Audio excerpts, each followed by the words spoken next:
بارها شده اینجا بینندگان تماس گرفتن، ایمیل فرستادن که بابا ما خسته شدیم از بس این کلیپ های دروغ اینا رو شنیدیم. یعنی واقعا حالشون به هم میخوره بینندگان وقتی قیافه های اینها رو میبینن و دروغ، یعنی برای همه آشکار شده، شیعه سنی همه که اینا دارن دروغ میگن. ما حدود 900 کلیپ پخش کردیم، حدود 6000 کلیپ همین الان در بخش پژوهش و پیگیری شبکه آماده آرشیو شده هست که اینها نیاز داره که دروغ اینا توثیق بشه، از کتب و پخش بشه.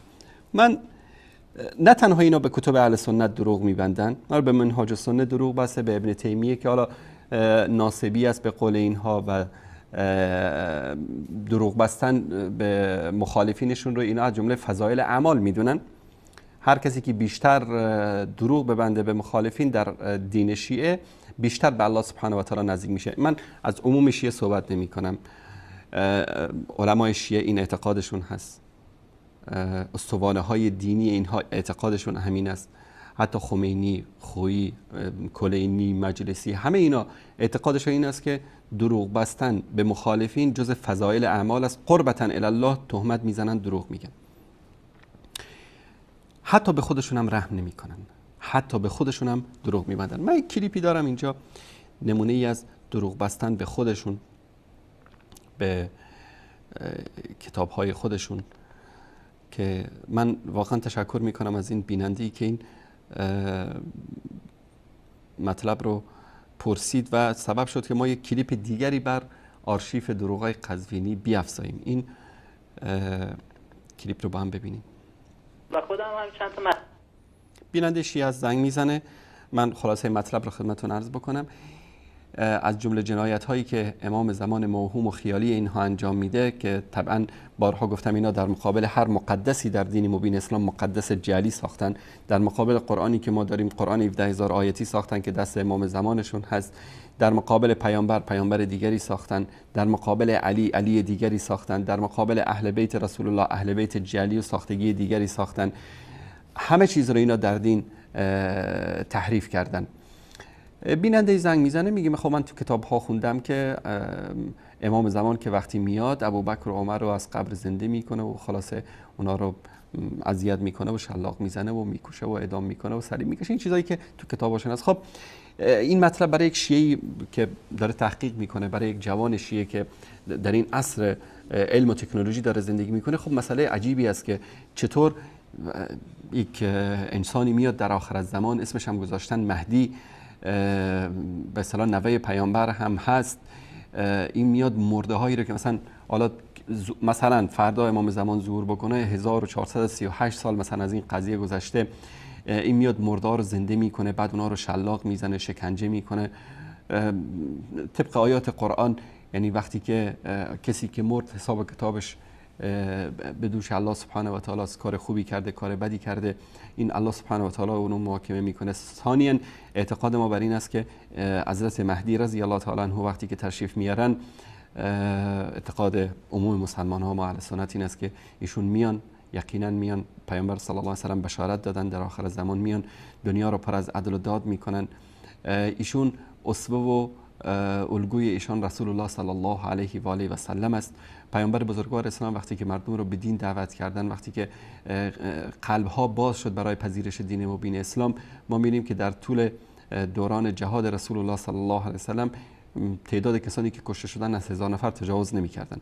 اما این امام زمان در ضمن جنایاتی که میکنه، مساجد رو خراب میکنه، مکه رو خراب میکنه، مدینه رو خراب میکنه، 2/3 جمعیت دنیا رو میکشه. یعنی شما تصور کنید اگر 6 میلیارد دنیا جمعیت داشته باشه 4 میلیارد رو میکشه.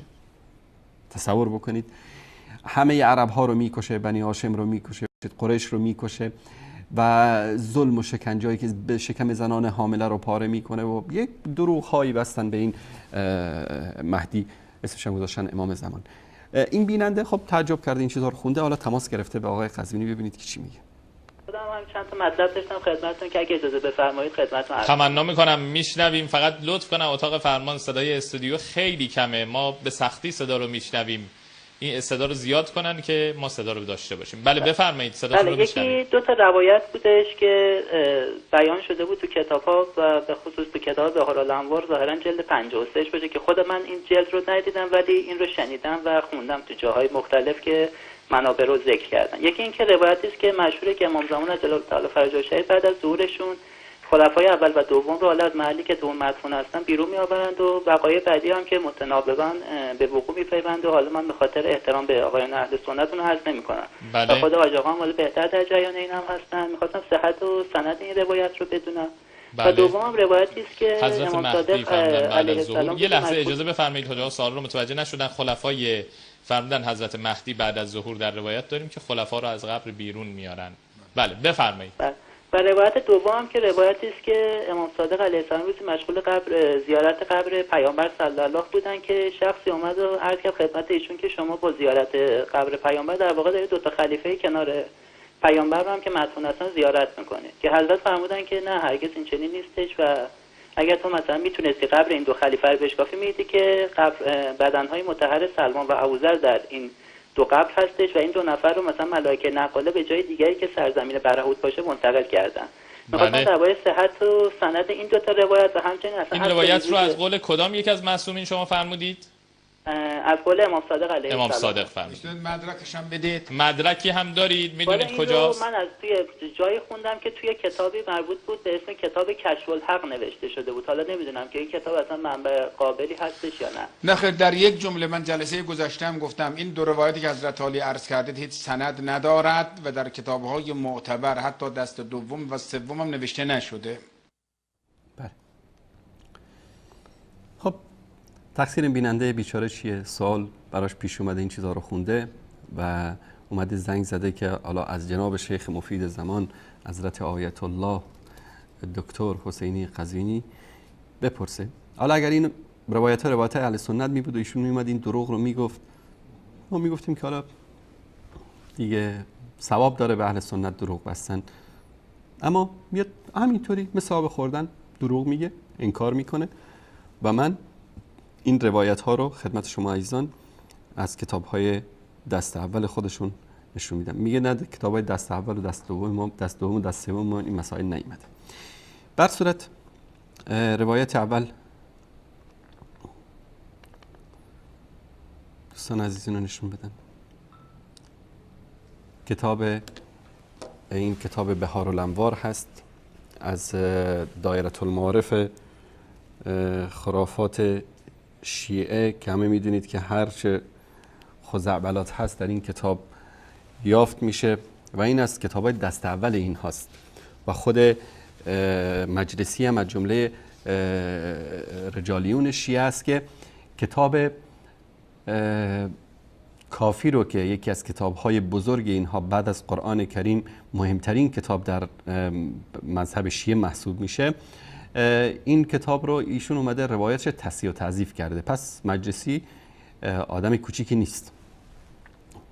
اینم صفحه بعد کتاب بعدی و اینم روایت در کتاب در صفحه 217 کتاب فتن و المحن جلد 63 صفحه 28 این مطلب در اینجا مفصل اومده.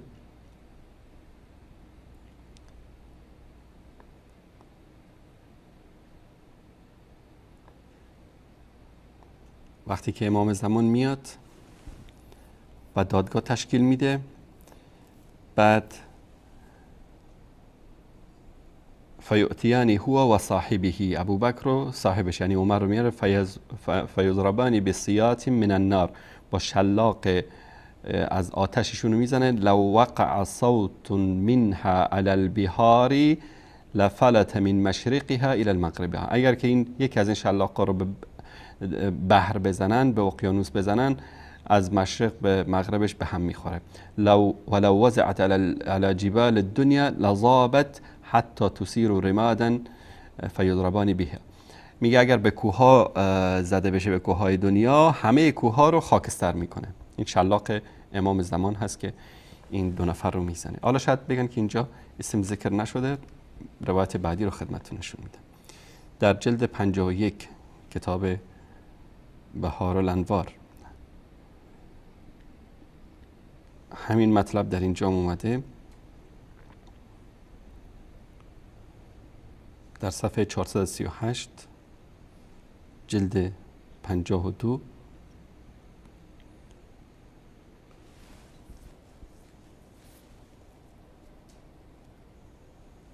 این مطلب روایت در اینجا اومده و تا به اینجا که میگه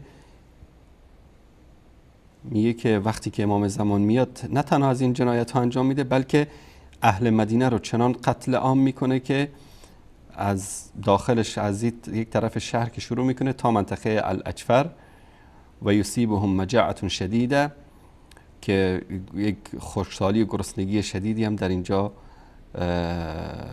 پیش میاد به سبب جنایت هایی رو که این امام زمان خیالی در اونجا انجام میده. در همین روایت اگر که دوستان دقت بکنن همینجا در روایت شماره 200 ابی عبدالله جعفر صادق که میگه که هل تدری اول ما یبدأ به القائم، میدونی که امام زمان اولین کاری که میکنه چیکار میکنه؟ قال لا، گفت نه نمیدونم. گفت یخرج هذین رطبین غضین فیحرقهما و یدریهما فی الریح، این دو نفر رو ابوبکر و عمر رو از قبر زنده میکنه و اینا رو میسوزانه و خاکسترشون رو به باد میده و یکسر المسجد، مسجد پیامبر صلی الله علیه و آله و سلم رو خراب میکنه، میشکنه. تشکر میکنم احمد جان. روایت بعدی همچنین در کتاب دایره الخرافات شیعه بهار الانوار، اینم صفحه بعدیش در صفحه 11 تاریخ امام 12 در اینجا همینجا وقتی که امام زمان مهدی آل محمد میاد میگه یا مهدی آل محمد ما ها هنا غیرهما انهما دفن معه لانهما خلیفتا رسول الله و ابوا زوجتی، میگه که این دو نفر چون که خلیفه پیامبر بودن و پدر دو خانم پیامبر بودن اینجا در کنارش دفن شدن. خلاصه اینا رو از قبر در میاره، تر و تازه هستن، بعد اینا رو خلاصه آتیش میزنه، به صلیب میکشه، کفنشون رو فیکشف عنهما اکفانهما، کفنهاشون رو این کفنکش بدبخت کفن این دو نفر رو پاره میکنه و اینها رو بر روی یک سیخی بلند میکنه، در یک تنه درخت خرما میبنده و داستان عجیب و غریب در اینجا نوشتن. این از این روایت در کتاب بهار الانوار صفحه 11 تاریخ امام ثانی عشر در صفحه 12 جلد 53 در چاپ قدیم. تشکر میکنم احمد جان. این از این مطلب و در همونجا در صفحه بعدش این مطلب هم اومده که بعد از همین جنایت هایی که امام زمانشون انجام میده فیأمر مهدی ریحا سوداء فتهبط علیهم فتجعلهم كعجاز نخل خاویه، این یک باد سیاه رنگی رو امام زمان امر میکنه که بر سر ابوبکر و عمر میان و خلاص اینا رو مانند دو تنه درخت خشک خرما خشک میکنن. بر صورت این دروغایی است که اینا در کتاب هاشون آوردن که این آیت الله بی شرم و بی حیا انکار میکنه. مطلب بعدی رم از کتاب بهار الانوار خدمتتون نشون میدم. اینم کتاب بهار الانوار جلد 51 صفحه 438 این روایت در اینجا هم هست. تشکر احمد جان. میریم روایت بعدی، الایقاظ من در بهار الانوار این مطلب اومده اینجا، این هم خدمت نشون بدن کتاب بهار الانوارشون هست. صفحه بعدش در صفحه 398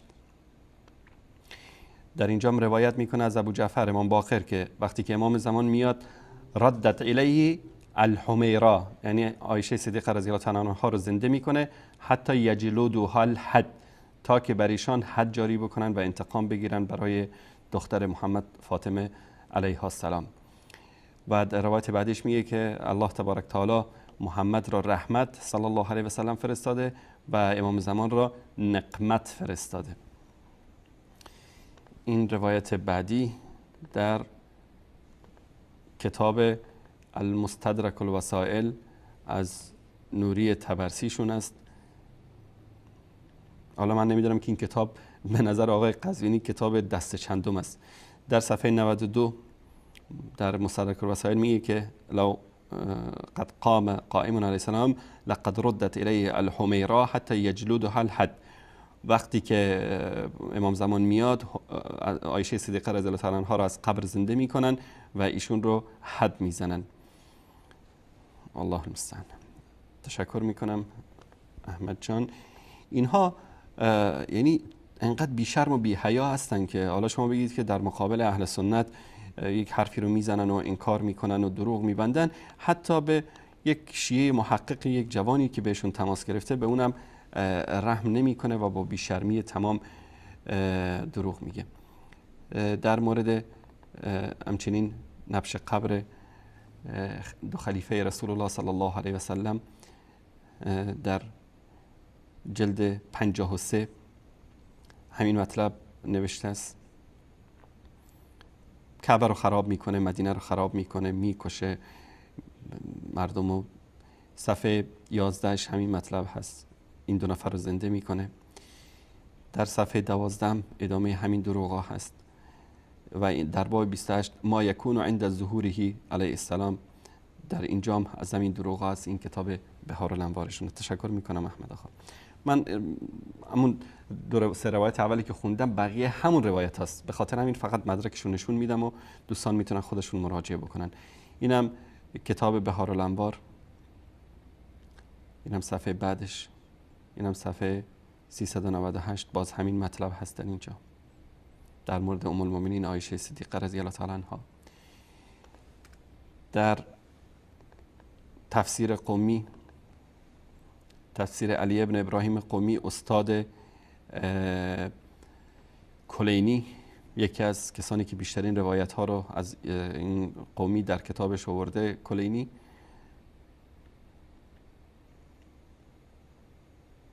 اینجا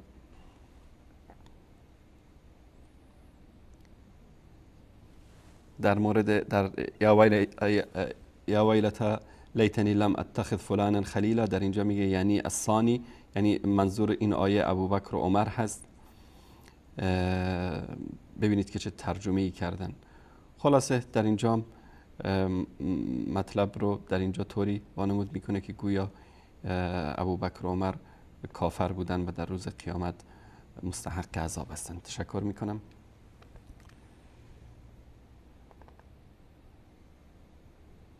در کتاب حق الیقین،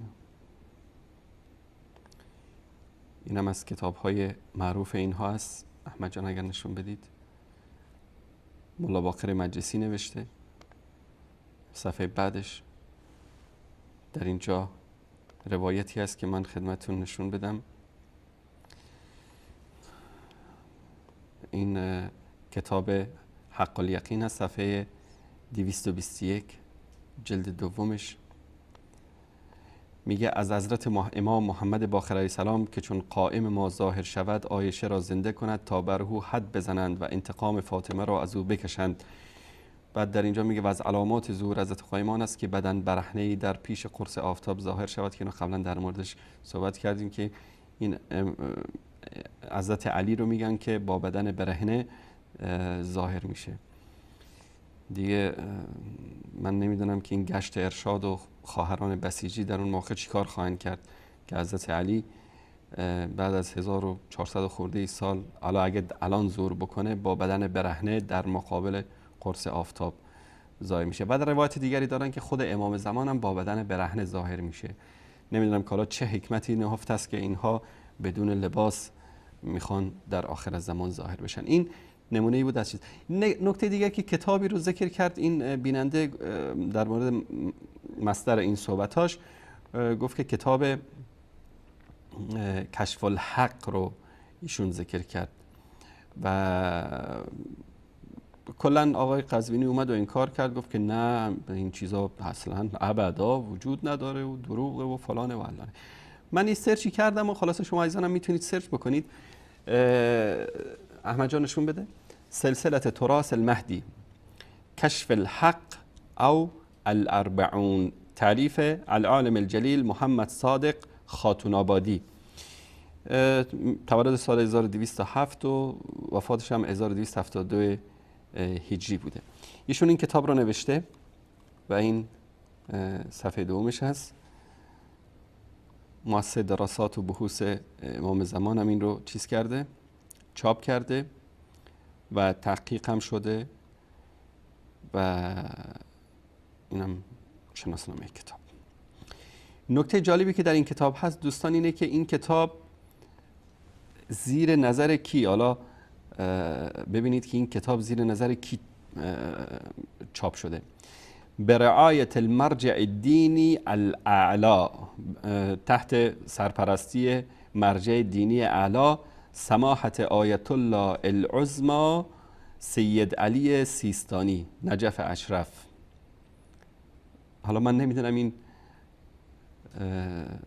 آقای قزوینی بارها تعریف و تمجید کرده از آیت الله سیستانی، نمیدونم که این آیت الله سیستانی اینو میدونسته که این مسائل دروغ است که در کتاب زیر نظر ایشون چاپ شده یا نه.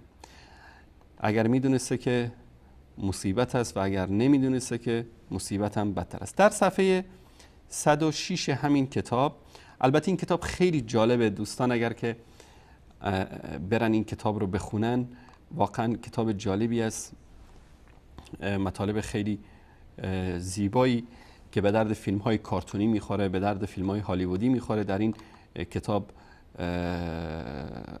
آوردن. جنایت هایی که امام زمان انجام میده. من این کتاب رو نشون بده احمد جان، سلسله تراث المهدی شماره 6 کشف الحق و الاربعون صفحه 106. در اینجا همون مطلبی رو که اون بیننده بهش اشاره میکنه و مطالب دیگرم در این کتاب هست که اینجا وقتی که امام زمان میاد به مدینه، وقتی که میاد فاذا وردها کان له فیها مقام عجیب یظهر فیه سرور المؤمنین و خزی الکافرین. امام زمان که میاد در مدینه، در اونجا کاری میکنه که کارهای عجیبی میکنه که مؤمنین خوشحال میشن و کافرین ناراحت میشن، یعنی شرمنده میشن، رسوا میشن. خب الان شما اینجا مؤمنین و کافرین اینا رو داشته باشید تا ببینیم که چی کار میکنه، چه کار عجیب میکنه. قال المفضل یا سیدی ما هو ذلك، امام جان قربونت برم چی کار میکنه این محمد باخرین؟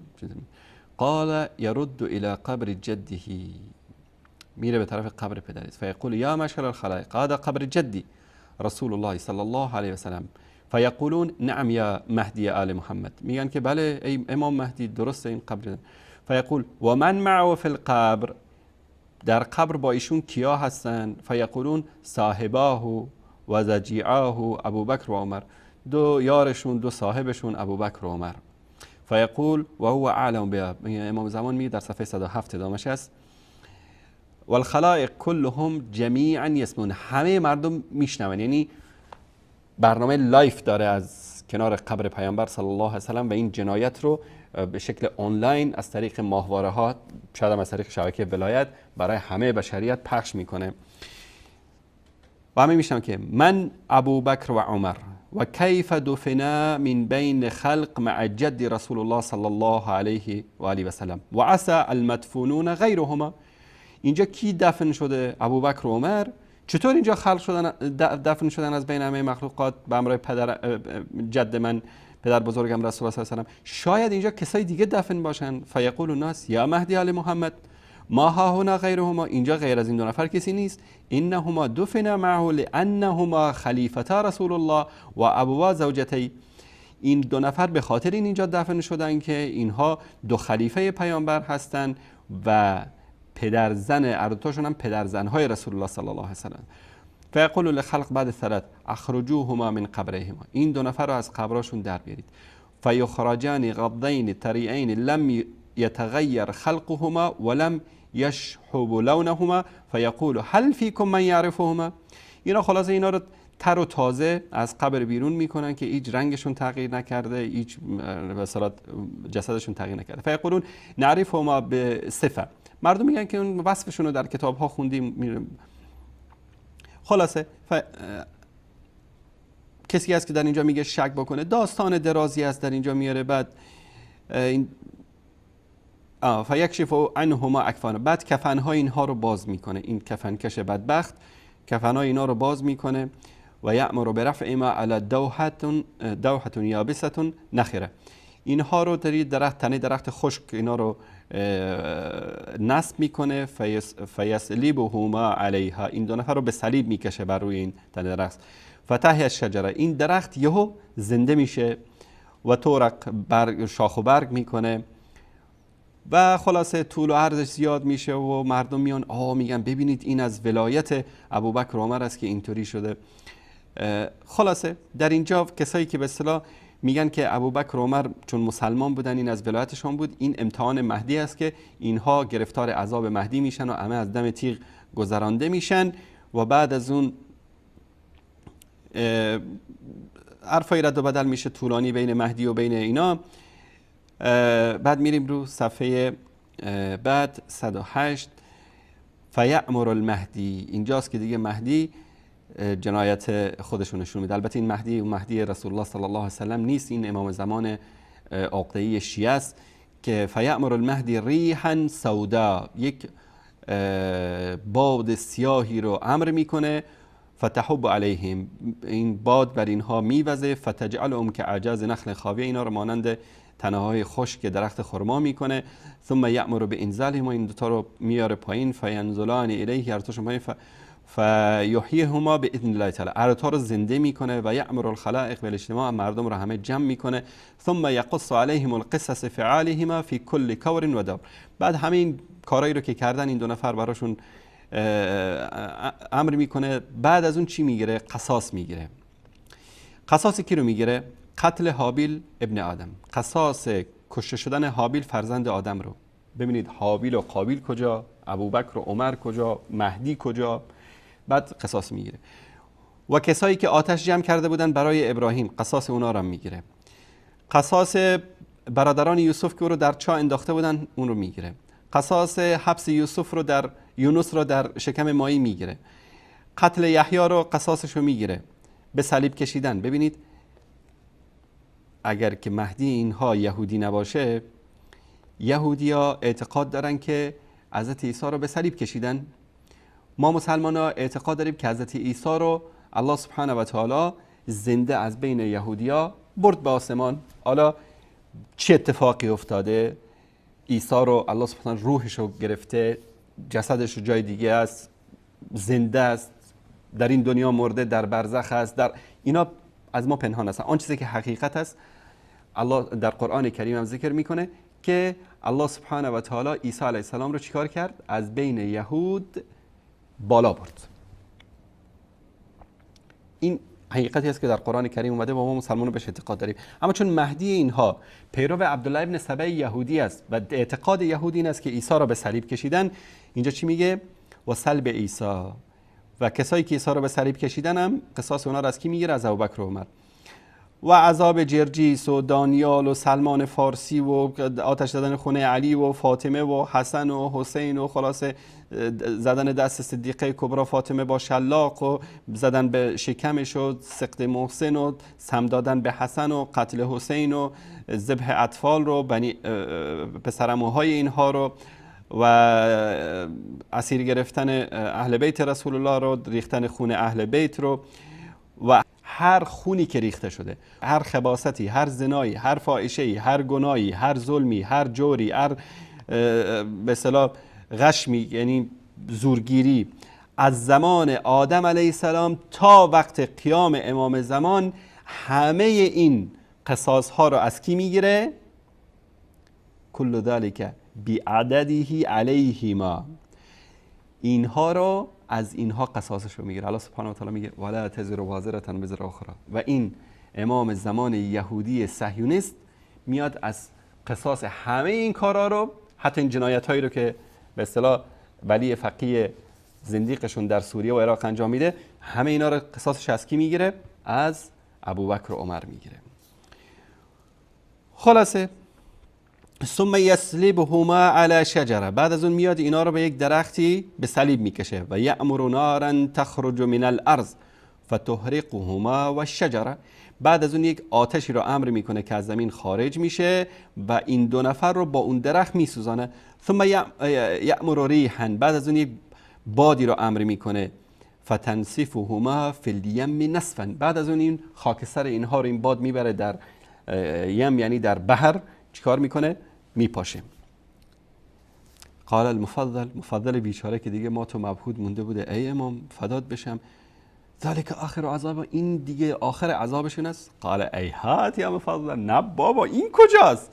این امام زمان کارایی باید بکنه که موسولینی و لنین و هیتلر و بشار و نوری مالکی و خامنه ای و این جنایتکارایی که در طول تاریخ بودن روح عمر رو چنان سفید بکنه مثل سنگ مرمر. کجاست؟ بعد از اون رسول الله میاد و بعد از اون امیرالمومنین میاد و بعد از اون فاطمه میاد و بعد از اون حسن میاد و بعد از اون حسین میاد و بعد از اون ائمه میاد و بعد از اون همه مؤمنین میان.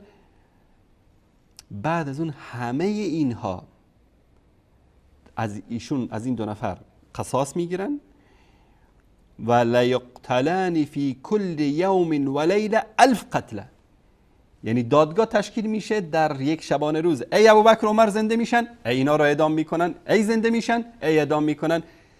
در 24 ساعت 1000 مرتبه اعدام میکنن اینا رو. این از این کتاب.